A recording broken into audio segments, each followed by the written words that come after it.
মাঝে, মাঝে আমরা এমন সব গান শুনে থাকি যেই গানের কিছু অংশ শুনে আমরা পুরো গানটি ডাউনলোড করতে চাই। ইন্টারনেট ঘাটাঘাটি করে খুঁজে পাই না। গানের কিছু অংশের মাধ্যমেই পুরো গানটি পেতে পারি, সেটা নিয়েই আলোচনা করব। গানের মাধ্যমে গান খুঁজতে হলে প্রথমেই আমাদেরকে ওই গানের কিছু অংশটুকু আগে থেকেই ফোনে সেভ করে রাখতে হবে। তারপর প্রথমেই ফোনের প্লে স্টোর অ্যাপটি ওপেন করি। ওপেন করার পর সার্চ বারে SHAZAM। প্রথমেই যে অ্যাপটি আমরা দেখতে পাচ্ছি এটাকে ক্লিক করে ইনস্টল করে নিতে হবে। আমার আগে থেকেই অ্যাপটি ইনস্টল করা আছে বলে ওপেন দেখাচ্ছে।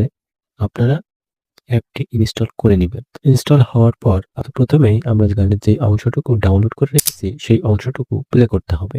গানটি প্লে অবস্থায় আমাদের এই অ্যাপটি ওপেন করতে হবে। কিছুক্ষণের মধ্যেই গানটির সম্পূর্ণ ডিটেইলস সহ গানটি আপনার সামনে এনে দিবে।